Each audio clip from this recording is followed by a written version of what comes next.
This podcast is sponsored by Talkspace. Let's start 2026 with a hard truth. There's no perfect time to build the future you secretly dream of, and there's no time to waste.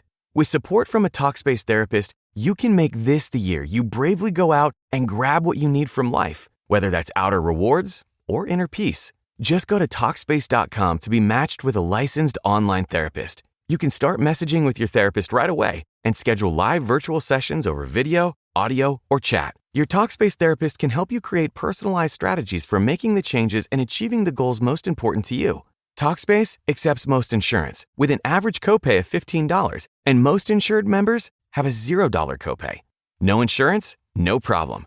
Get $80 off your first month with promo code SPACE80 when you go to Talkspace.com. Match with a licensed therapist today at Talkspace.com and save $80 with code SPACE80. That's SPACE80 at Talkspace.com. You need to listen to your own body. Yes. And I think that's one of the biggest disconnects because we have so much information coming in all the time, whether it's a watch or somebody telling us what to do, or, what all these voices in our head. And we need to stop and be still and listen to our voice, because oftentimes, like intuitively, we know what we're being told isn't right for us, or we know we should question something, but we don't.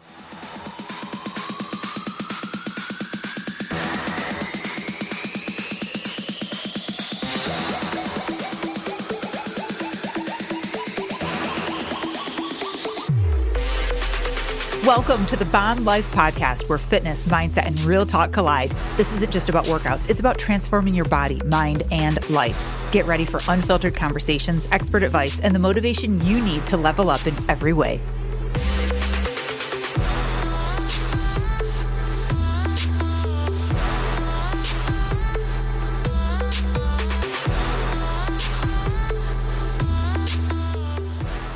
Hey everyone, welcome to the Bomb Life Podcast. I'm Melissa Vogel, your host. Welcome to the show. Oh, it is such a good time of the year. I love how open everyone is to change. And I don't know, it's just that time of year that everyone's like aware and open and willing. And I love that. I wish everyone stayed open and willing all year long, but hey, I will take what I can get. So many of you have been reaching out. I love getting your DMs. We had that webinar this week and that was great. If you want the replay to that and you weren't able to make it or sign up, shoot me an email. It's melissavogel@gmail.com. So ITSMELISSA Vogel@gmail.com. And we will send you the replay. Oh my God, it was so good. We totally went like eyeballs deep into why you start and you stop this journey. And again, when you have that awareness and you can identify things, you can go, oh, I'm doing it. This is it. This is what she talked about. And we can stop and make change. I love getting the DMs from you guys. Keep writing into the show. Let me know what topics you want to hear me talk about, what kind of experts you want on, like all of it. I love hearing from you guys. And I love all the change happening. As always, if you're looking to improve, you don't know what direction to take, you're like, I know I need to do something. I don't know if I'm a fit for you, Melissa, to work with you. Book a call with me. I do discovery calls for free. My schedule is tight, but we will put the link to that in the show notes. Book a call. I'll help you figure it out. I'll be honest with you and I'll tell you like, no, you're not exactly a fit, but this is the direction that we could take. Or I'll tell you like, yep, you're a great fit for Busy to Bomb. You're a great fit for my one-on-one coaching. So I will help you figure that out. That's not something that you have to do on your own. So always go to the show notes for that. Now, speaking of being open and willing, I have a very special guest on today, and we are talking all about gut health and the brain and neurological disorders and disease, how the ingredients in our gut like matters. It's such a eye-opening episode. And I want all of you, since you are in the mode of like, okay, I'm open, I'm willing. Yes, like teach me, fill my cup. I'm here to do that. And our guest, Martha Carlin, is here to deliver. She is a citizen scientist. She's the founder and CEO, a systems thinker in microbiome and metabolic health. What if chronic illness does not begin where symptoms appear, but in the gut? Martha Carlin is a citizen scientist and systems thinker who left a successful business and career to find answers after her husband was diagnosed with Parkinson's. She's the founder of BioCollective and Biotic Quest, two pioneering ventures that connect gut health to metabolic and neurological disease. This conversation is crazy, you guys. Martha shares how probiotics can do more than survive and how glyphosate and toxins are silently rewriting human health through microbial disruption. It's crazy. She has a line, BioQuest, like I said, and they are generously giving us a discount code of it's BOMB10. So use that when you order. And trust me, after you hear this episode, you're going to want to order. I'm super excited about Sugar Shift, that product. There's also products that help with sleep, things that you can take for anxiety that are going to help directly with your gut. Also products that you can take after being on an antibiotic, which I share a story in here about my kids and ear infections and what we have recently gone through. And it's so nice to know that there's companies out there that are run by people that know what they're talking about. They have done the research. Sugar Shift was started for her own husband. You know, I love companies that you can trust. So I think all of this is just great. And I'm really excited for this episode. So check out the show notes. You can find ways to see her blog, order on bioticquest.com, all of it. And you can connect with her. So that's all in the show notes. Go there. And again, remember, we have a code BOMB10. All right, everyone. As always, please rate and review this podcast 5 stars if you feel appropriate and write a review. It's like leaving me a huge tip in the tip jar. And go to the show notes too and book a call with me. Let's see how we can make 2026 your best year ever. You don't have to put it off any longer. All right, everyone. Enjoy the show.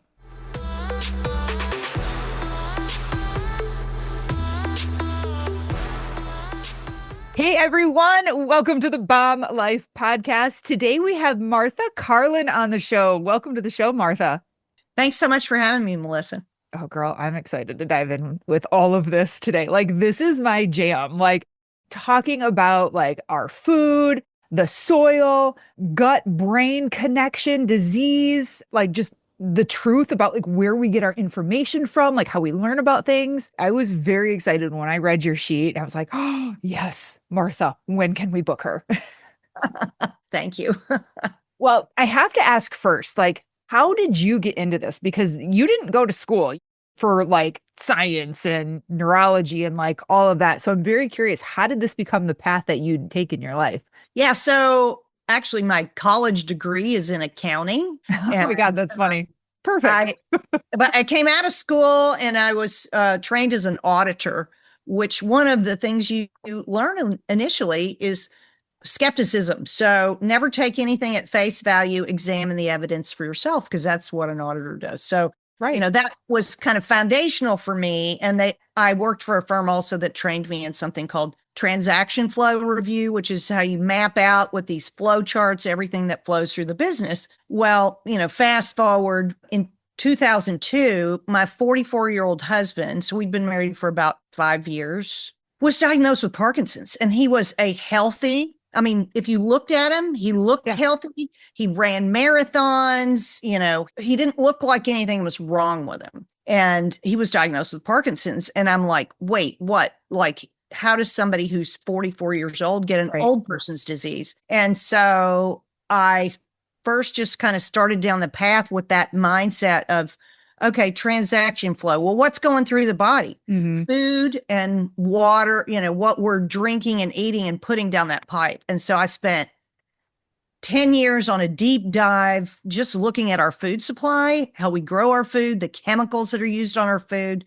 And, you know, at the time, our kids were very young and you're in that sort of convenience mode, like, let me get a thing of spaghetti or a box of macaroni or whatever. And I threw all of that out and started over trying to find organic food, which there wasn't a lot of that in 2002, and cooking again. I mean, I had grown up cooking, but trying to make sure that we were eating whole foods. And that made a huge difference. Like, his tremor pretty much disappeared and wasn't visible after a lot of those changes. And then in 2014, I read a book called Missing Microbes by Dr. Martin Blazer from NYU. And he was talking about growing up in the age of antibiotics and how the overuse of antibiotics in our generation and our children's generations was contributing to this rise in chronic disease. And he was studying in animal models the effects of different antibiotics. And it really resonated with me because I knew my husband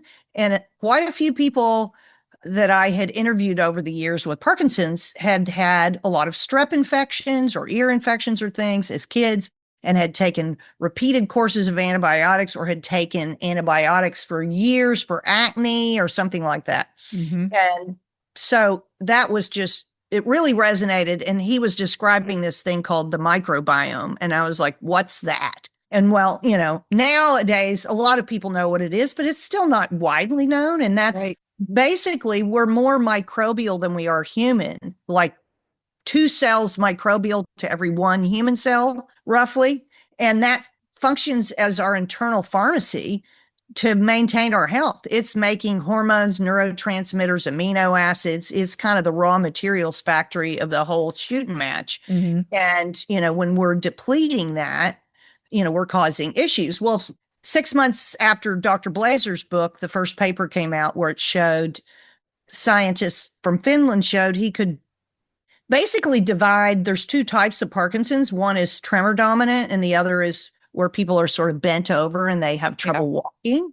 And they were able to divide them by the bacteria in their gut, their microbiome. And I was like, shut up. Oh my God. That's like, I stopped everything I was doing. I quit my job and I started funding research at the University of Chicago and went on to found the BioCollective to build a bank of, people's poop so we could look across the population, not just at Parkinson's. So that's sort of how I got to the starting point of the microbiome. And then, now it's 10 years later and a lot more has happened. I was going to say how much time has passed since then. Yeah. So we're looking at a good 10 years now. Yeah. What is the current state of your husband with his Parkinson's now? So I actually made a probiotic for him back in 2016, which reversed several of his symptoms. He was having trouble walking and walking with a cane, and that improved significantly his score. Also, his Parkinson's score, what's called a UPDR score, improved it almost cut in half. So that improvement, and it stayed there for 4 years. Then, that's a long time. Yeah, it was very stable. But at the end of 2021, he got COVID, and he got a very, very severe case of COVID. And he had long COVID symptoms. Yeah. And then in September of 2004, likely related to the long COVID, he actually had a pulmonary embolism and passed away. I mean, the story's not over. So even though John passed away, I still do a tremendous amount of work in the Parkinson's microbiome and Parkinson's research space. And so, that really only galvanized me even more to try to find the answers. Sure. Because our current approach to Parkinson's is not looking for the why and how. No, I completely agree that we're not looking at the why and how this started. Like, why did he even get it in the first place? And I find it so interesting that they can categorize the 2 forms of Parkinson. Now, I'm going to reveal to you, I've talked about it a couple times on the show, my mom has Parkinson's, and early on diagnosed too. I was 5 months pregnant with my daughter, who is now 20. And my parents came to our house and my dad said, hey, look at mom's hand or her finger. And it was doing this. And that was the start of it. And I was just like, okay, what is this? And my parents are very more like a holistic route. And they spent years trying to figure out, does she have Lyme's disease? Is it the fillings in her teeth? Something from that, because she had a ton of that in dental work. And then eventually they ended up with neurology, and this was her diagnosis. But they've always been on the lookout for well, what else could this be? But the gut health and looking into that, no doctor has ever guided us in this direction before. No, nobody's ever looked at, and there are a lot of factors. So I actually have a publication in review right now that I think is going to help explain how it can be all these multifactorial things. Sure. Like you said, they were looking for Lyme, or they were looking at dental stuff. There's a new book out called The Parkinson's Plan by Ray Dorsey, and he talks a lot about chemical exposures. And I actually I want to turn this into an app, but I have not had the time or treasure to do that.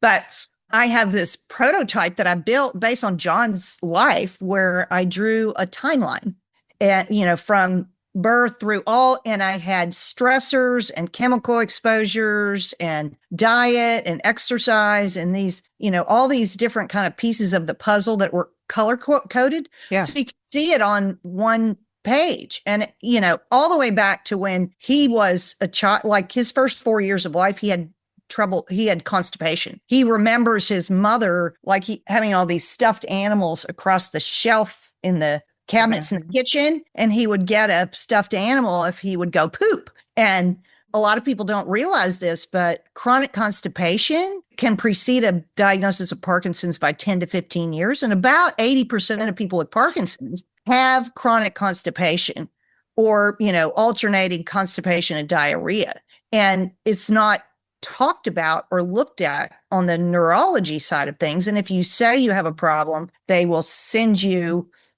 often to a GI doctor. Yes. But when we're talking constipation here, it's a different kind of constipation. My team in the lab, when we were collecting people's stool samples, they came to me and told me they could identify a person with Parkinson's just by their stool sample because it was like concrete. So all of our other samples that we processed and, made into little tubes for scientific research, we used a little syringe.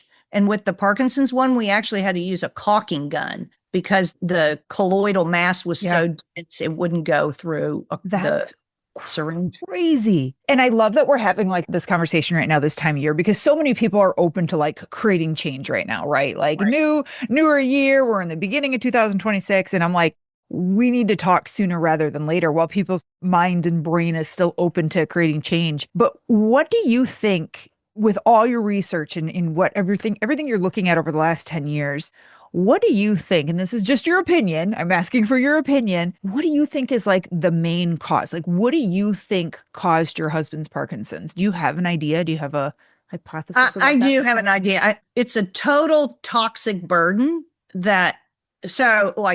he grew up in Cleveland, Ohio when the river caught on fire. He worked on a golf course in high school and college. So lots of herbicide and pesticide exposure. He worked when he was in college for a manometer company. So mercury exposure. He also did have a lot of dental, fillings and some cavitations that we had removed later that he actually got some improvement from that. When he graduated from college, he went out to West Texas and worked in the oil business and was out like selling to people in the oil field. So lots of hydrocarbon exposure. Then he ran a high-end men's clothing store. So he wore a dry clean suit every day, and all the suits in there are dry breathed. Yes. And breathe that in. Cleaning. And that's actually one of the main chemicals in Dr. Dorsey's book. He talks about the dry cleaning fluid. So he had all of those things. And then he had stress and, stress. He had a startup business that he lost. So that was stressful. Then we had young kids, and he stayed home at the kids while I traveled, for my job. Mm-hmm. So, that was a stress load for him. And then he was a marathon runner. So he had this physical stress, which a lot of people, they think, oh, I'm doing all this exercise. It's great for me. Like endurance athletics is actually terrible for your gut because when you run, the blood pulls away from your digestion and your GI tract and goes to your muscles. But when you finish running, it rushes back into those vessels and it can cause reperfusion injury, which is how you get that leaky gut after a training run or whatever, and the endotoxin going over and causing inflammation in the body and, probably the brain. So that wasn't a single answer, but you can see it's a cascade. And then the last one I would say is over cleanliness. So since it probably goes back to before the 1980s, but there are a lot of the cleaners that we use disrupt our cell membranes and the signaling that is needed for electrical signaling and all of that. They have a major impact on that. And, John was a fairly tidy guy who always had Clorox wipes and hand sanitizer and, stuff like that. And those things are also very damaging. Oh my God. I'm like shaking my head right now, like, because my mom too, there's so many things that you're saying that I can like be like, oh, yeah. And my mom lived, I believe it was Ohio, and I'm from Michigan. I'm in California now, but overly clean. Like my mom is totally a germ freak that like rubbed off on me.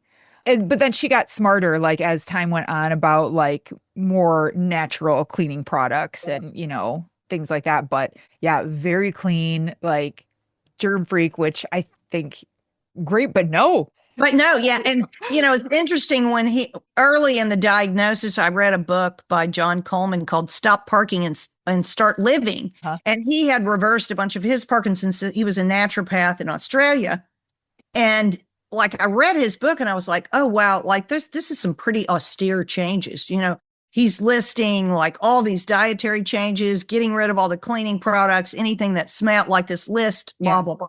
And I was like, John's not going to do that. And we didn't do a lot of, we ultimately ended up doing a lot of that as we went on later. Mhm. But, when I first looked at it, I was like, oh, this is like just too much. To short. But like now we have this whole industry of, biohacking and health coaching and all of this stuff where people are teaching people, Yes.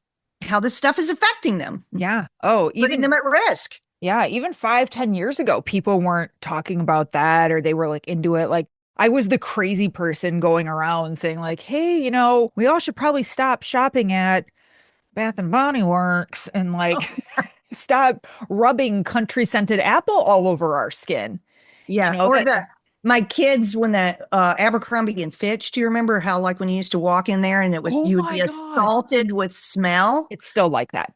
Well, I wonder about the kids who worked there. I know. Oh my God. And there's so many stores where you walk past and I'm just like overwhelmed by it. And I'm just constantly telling my girls, like, you have got to pay attention to what you put on your skin. You've got to pay attention. I know it's super fun and your friends gave you perfume, but like, you guys, come on, wake up.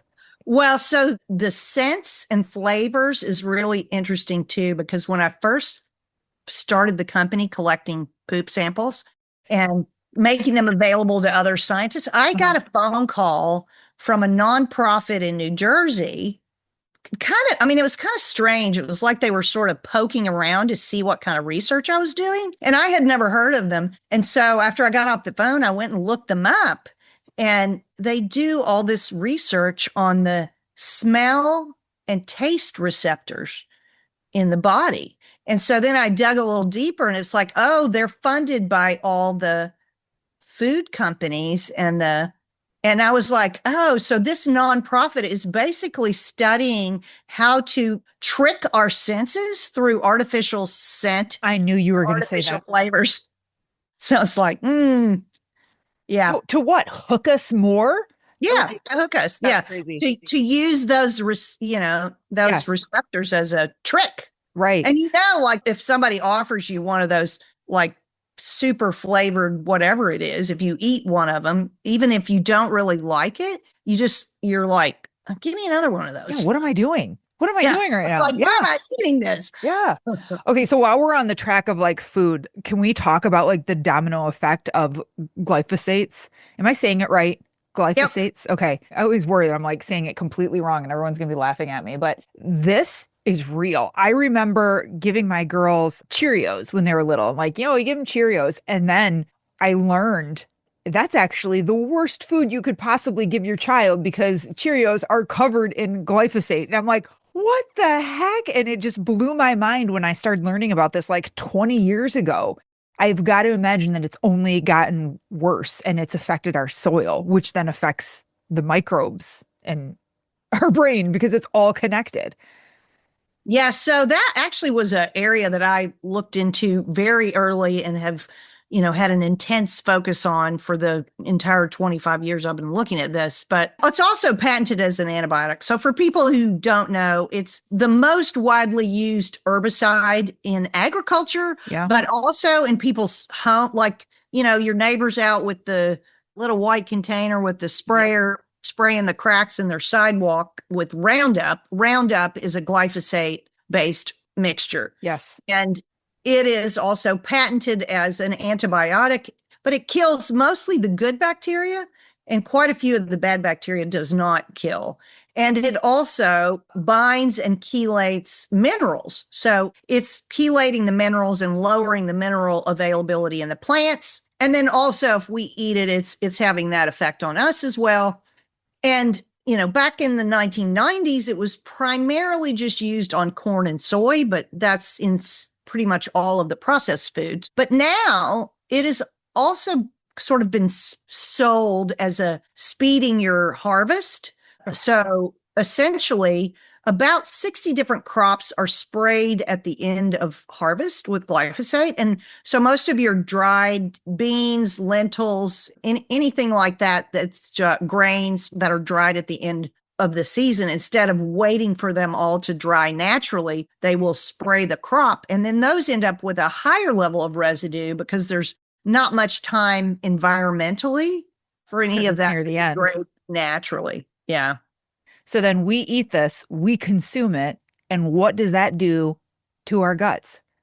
Well, it's going to affect the diversity of your microbiome. It's going to affect that because of the antibiotic effect. And also because it's has the effect of binding those minerals, and it targets something called the shikimate pathway, which we don't have, but those gut bacteria do. And that pathway is where the amino acids tyrosine, tryptophan, and phenylalanine are made. Mm-hmm. So people who are having anxiety and sleep problems, those amino acids are very, very important to all of the neurotransmitters and hormones that are involved in, our mental regulation, if you will.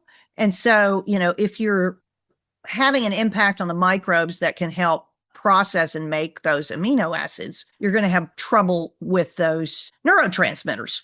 That's crazy. And right now, like anxiety, depression, all what we're feeling emotionally, it's so heightened right now. I mean, you can go to any high school or college or anywhere and pull any adult and they'll be like, oh yeah, I suffer from extreme anxiety, or I have depression, or I'm on an antidepressant, or it's insane. And it starts as early as middle school, because I have a middle schooler, a high schooler, and someone in college. And this conversation is across the board at these kids, their age. So one of the things a lot of people don't know, so depression, so there's something, so gram-negative bacteria, which are more of the bad bacteria, their cell wall is made of a lipid called a lipopolysaccharide, okay, also known as endotoxin. So endotoxin actually has been shown they can cause major depressive symptoms in 1 to 2 minutes by just a tiny injection of endotoxin into someone. Wow. And so endotoxin is actually something I started looking into because there's actually an endotoxin animal model in Parkinson's. And so when I kind of went down that rabbit hole, also endotoxin is one of this level of serum endotoxin is one of the strongest predictors of whether you are going to get type 2 diabetes. It's associated with autism, endotoxin, MS, also all of these. If you go into the scientific literature, you can find studies and research looking at this endotoxin from the gram-negative bacteria. So, we have a food supply that is overloaded with chemicals, glyphosate being one of those, mm-hmm. that is then kind of selecting for a gut ecosystem that can deal with that. But, it's often the endotoxin producing bacteria that you're left with. This is nuts. This is crazy. I just can't believe that it's not being taught and talked about. And if I were to go to my doctor right now and be like, I'm experiencing, some anxiety. This is how I feel. I'm feeling depressed or anxious. This is a big problem. They're not going to say, well, let's do a poop study on you.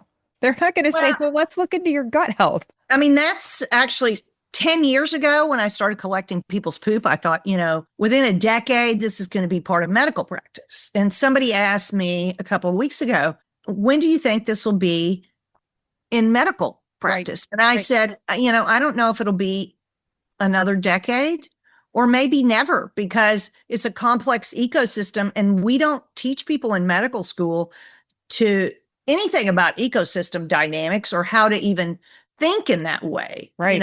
They're kind of taught symptom management rather than kind of looking at the whole. So yeah. That's tough.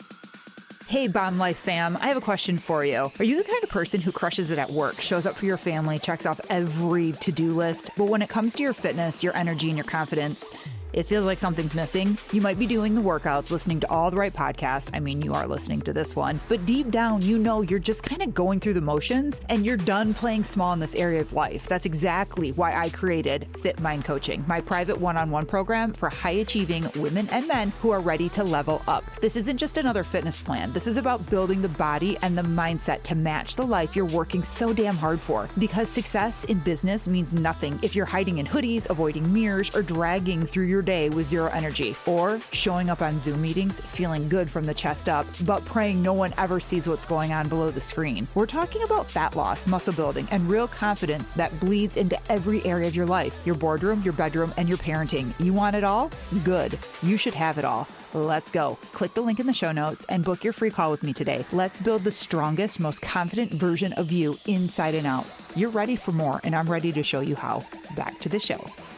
Well, and that's why, again, like I want to have people like you on my podcast and have these conversations, get people to wake up, because there's things that we can do. And that's kind of what I want to dive into, because you are the founder of Biotic Quest, and that is a science-based probiotic company. Am I getting that right? Yes, it is. So I want to know more about this, because is this a way that we can take back control, that we can start changing, even though our environment is crap, even though the environment and the food that we live in, we can control it somewhat. We can pay attention to eating more organic and clean, but I mean, we're still at the mercy of how they're, treating our soil and what's getting into us. So I'm right. Looking for a way to help. So yes. So actually our best-selling probiotic is one that I made for my husband originally, called Sugar Shift. So also, sugar, by the way, is one of the crops that is dried down with glyphosate. So not only is it bad for you eating all this processed sugar, right, but it's, probably has more glyphosate residues. And they add sugar to everything.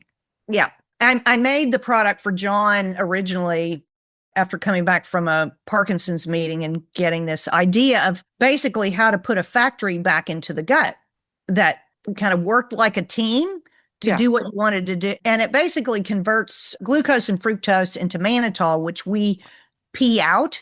But they had shown in a study that mannitol for Parkinson's could actually pull the aggregates out of the brain that were connected to Parkinson's in a mouse model. So I made that product to do that, but we also worked on getting strains, beneficial strains like our Lactobacillus plantarum. Most of those get killed by glyphosate. And we found one from elderberry plants that didn't get killed by glyphosate. And so that's part of our formula. And then we studied the formula, and it can actually help break down and remove glyphosate. And there are a lot of bacteria that can partially break down glyphosate, but they break it down into another compound called AMPA, and that's actually even more toxic. So you want to break it all the way down. And so that formula actually helps break glyphosate down and then helps with overall metabolic health. And that plantarum strain, we put in all of our formulas. And then we also use a soil-based organism called Bacillus subtilis DE111.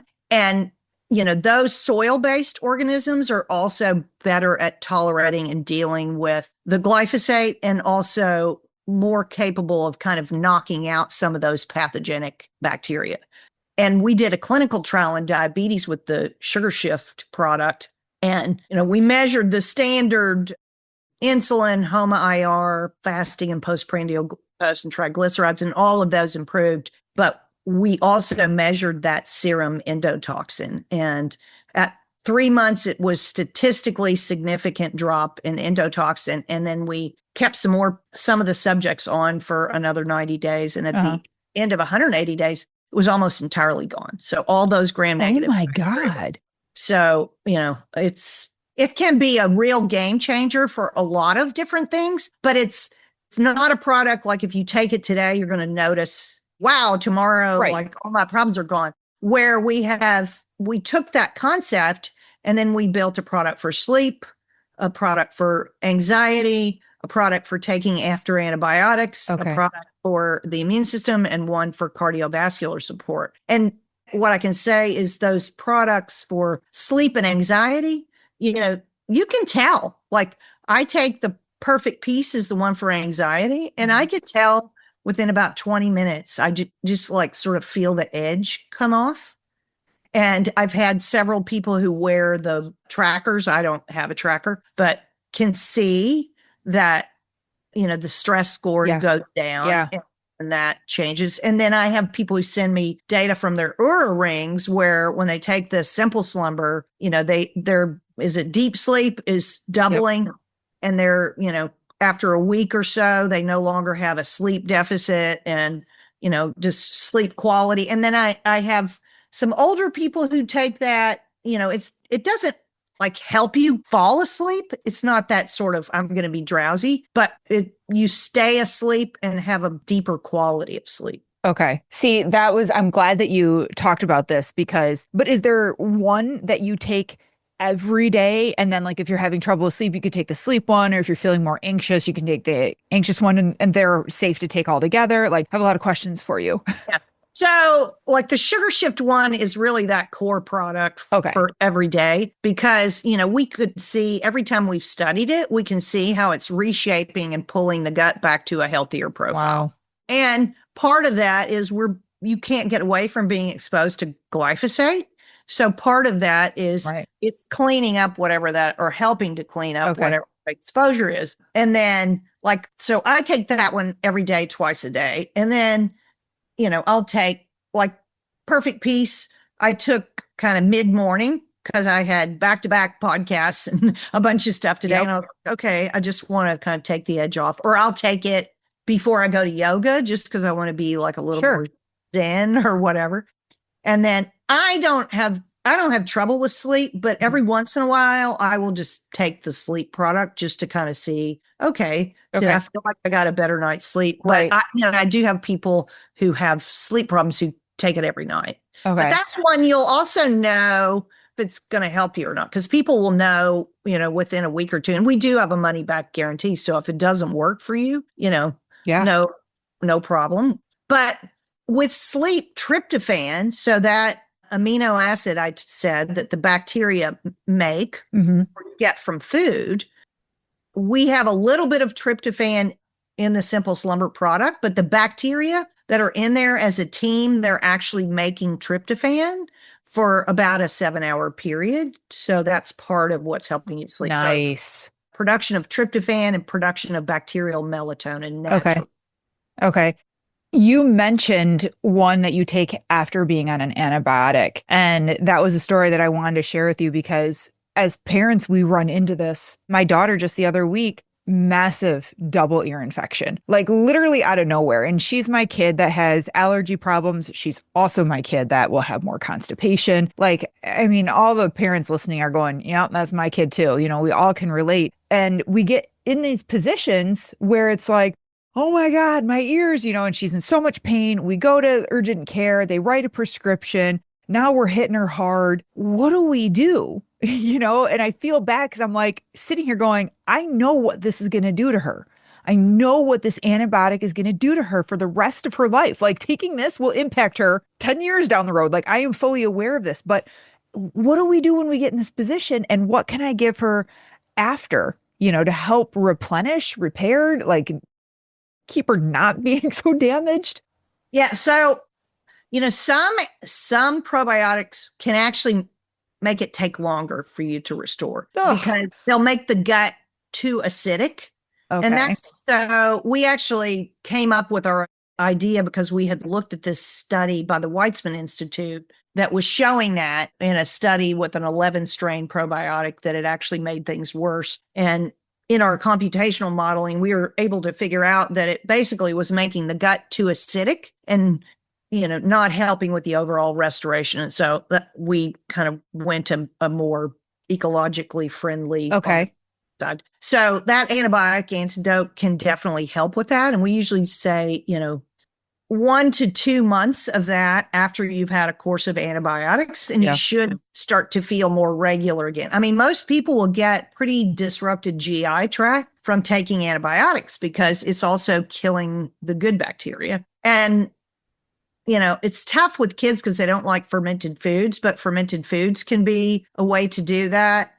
Sometimes people like yogurt, but I think like if you have a history of ear infections, that dairy is going to cause mucus problems and problems with with that ear. So I do have people we have a yogurt starter, and I do have people who make coconut milk yogurt. Oh, the yogurt. And so you could try something like that. It's a little more complicated, but if she likes something like that, but you want to start to add back some of those fibers that feed the good bacteria. Right. And make sure, you've done something to support the gut lining. Yeah. And she's 14, so she's not tiny, big enough. So that's something, that product, the after antibiotic one, that's something she could take for the next 1 to 2 months. What's interesting, I think back, because I had quite a few ear infections as a kid, but I don't remember getting antibiotics for them.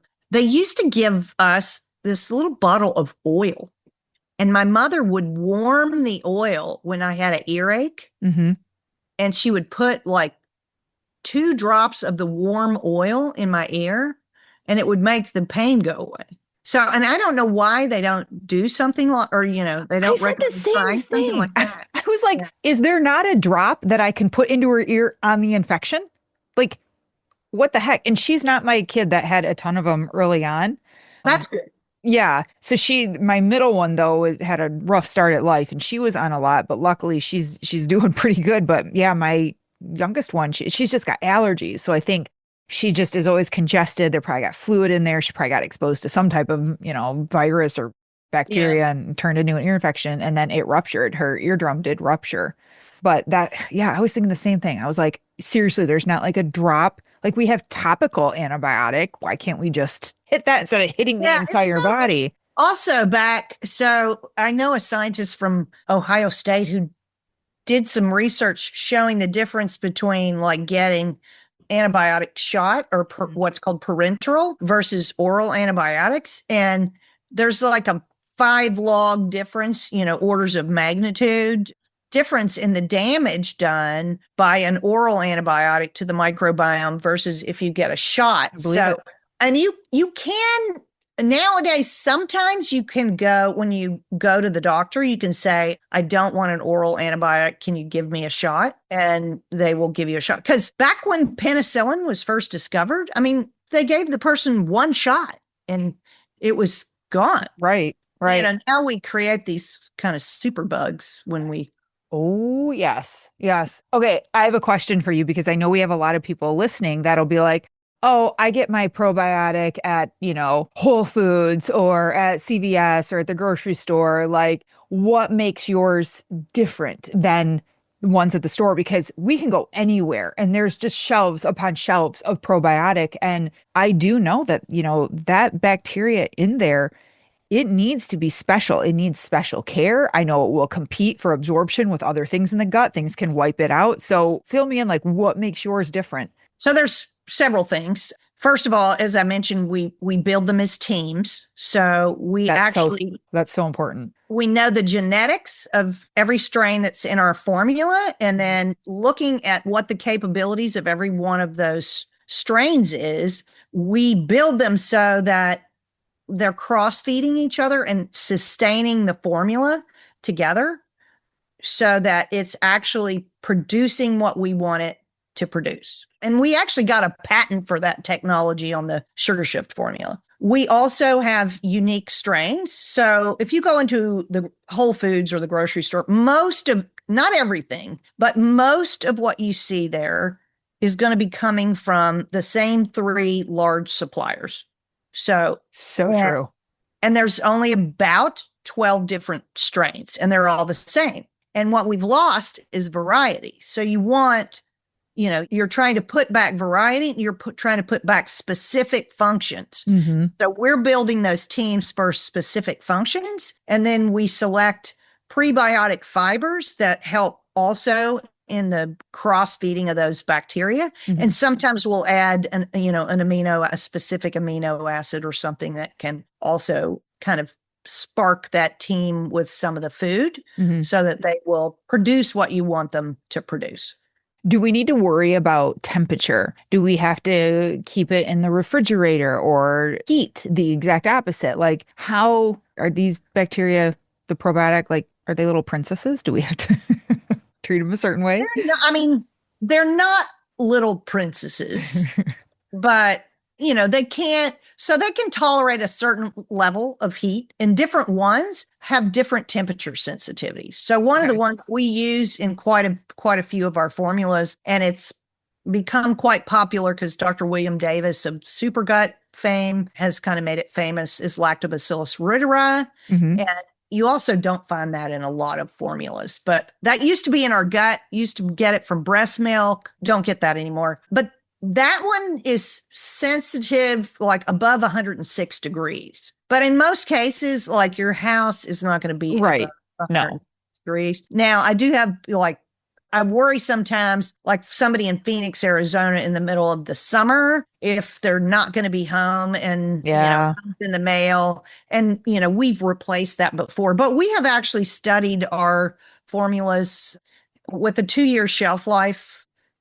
The stability is still there at room temperature. Nice. So, and part of that is when they're freeze dried, they're kind of in like a little sleep state. So they're not growing. Moisture is actually the real trick that can cause them to go bad, because if they get moist, they come back to life, they go through a life cycle, and then they die off. Okay. And so the freeze drying process makes them a little more stable.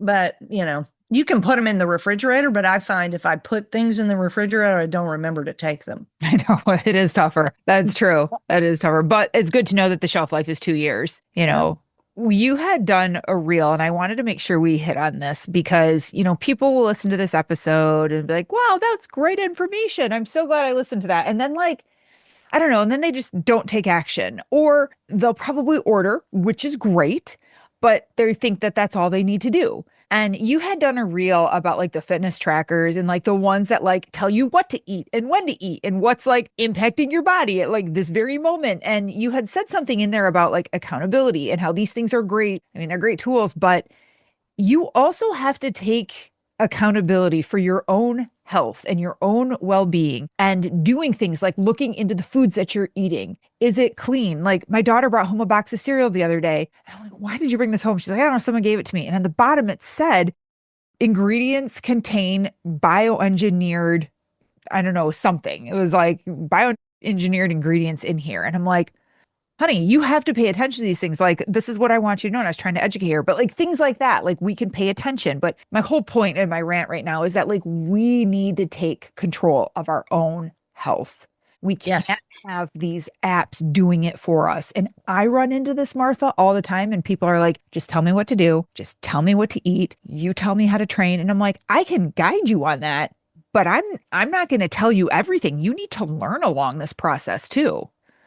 So, and you need to listen to your own body. Yes. And I think that's one of the biggest disconnects, because we have so much information coming in all the time, whether it's a watch or somebody telling us what to do, or, what all these voices in our head. And we need to stop and be still and listen to our voice, because oftentimes, intuitively, we know what we're being told isn't right for us, or we know we should question something, but we don't. And I think back with John, there were some really sort of oddball things that he kind of was drawn to. Licorice was one of those, juju beads. There's actually a study out now with one of the compounds. My mom too. In jujubes. And licorice. And both of those compounds have an impact on certain aspects of the microbiome and stuff. And it's and I kept looking at that, why is he eating that? Should he be eating that? And, basically, instinctively, he knew.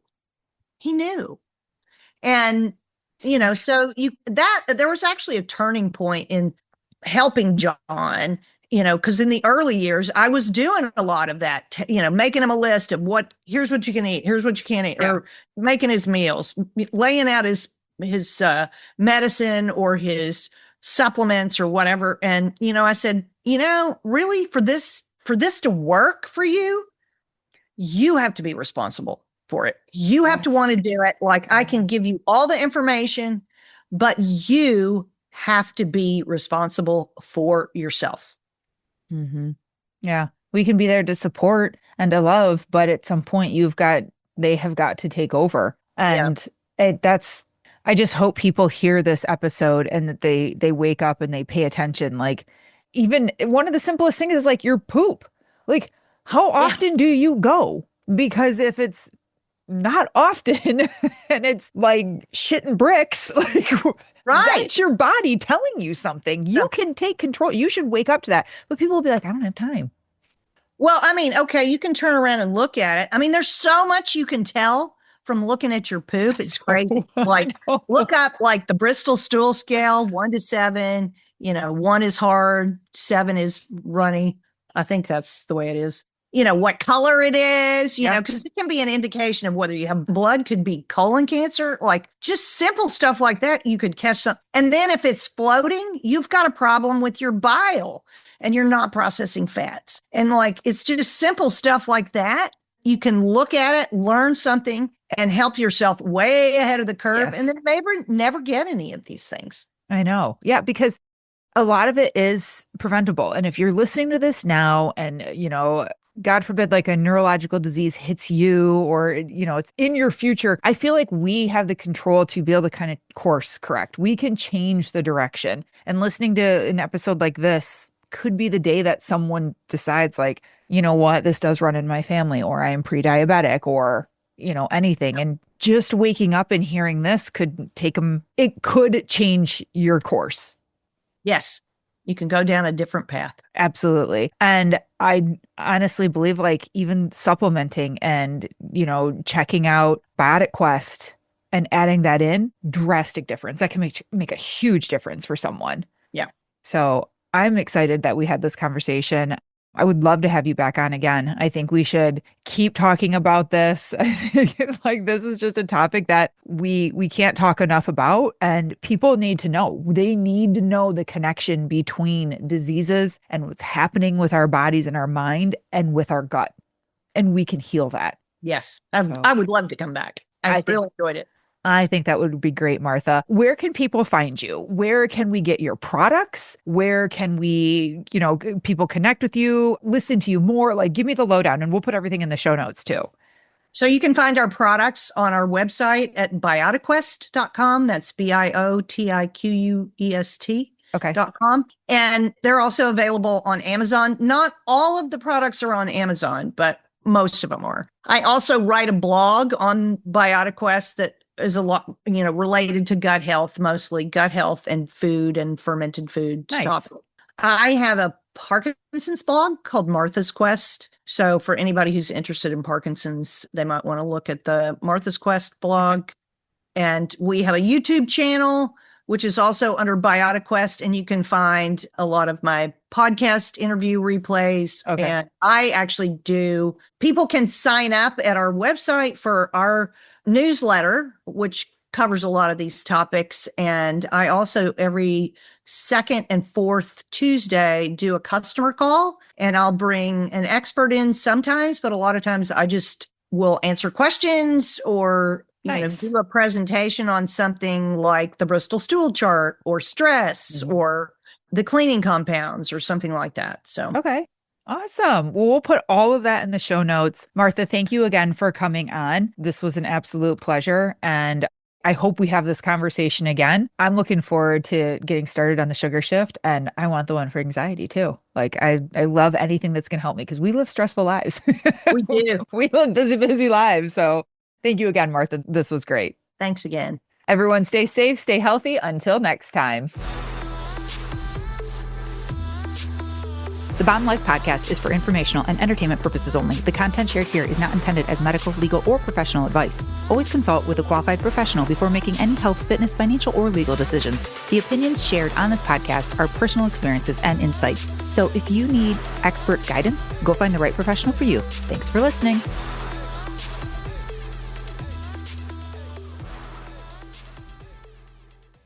If you're a podcast host, listen up, this one's for you. My name is Allie Jackson. I'm the host of Finding Mr. Height, a dating and relationship podcast that I've been doing for 4 years now, sharing my positive and practical approach to dating that's built on my own life experience. And I wanted to share another experience that I've had, my secret behind monetizing my show. It's called Red Circle, and I was just telling my colleague about how much I love their platform. With Red Circle, not only am I getting a seamless hosting experience, but I also love the support I receive in ad sales. It's not just typical ad sales either. It's targeted opportunities based on my show and my life. And the platform is super simple. You just set your preferences and Red Circle matches you with sponsors that align with your show. You can vet every opportunity and their platform gives you great analytics. More recently too, my Red Circle team has brought me opportunities outside of my podcast on social media to really augment the podcast partnerships, bring them full circle. I just can't recommend them enough. If you want to give it a try, go to redcircle.com to get your free trial. That's redcircle.com for a free trial.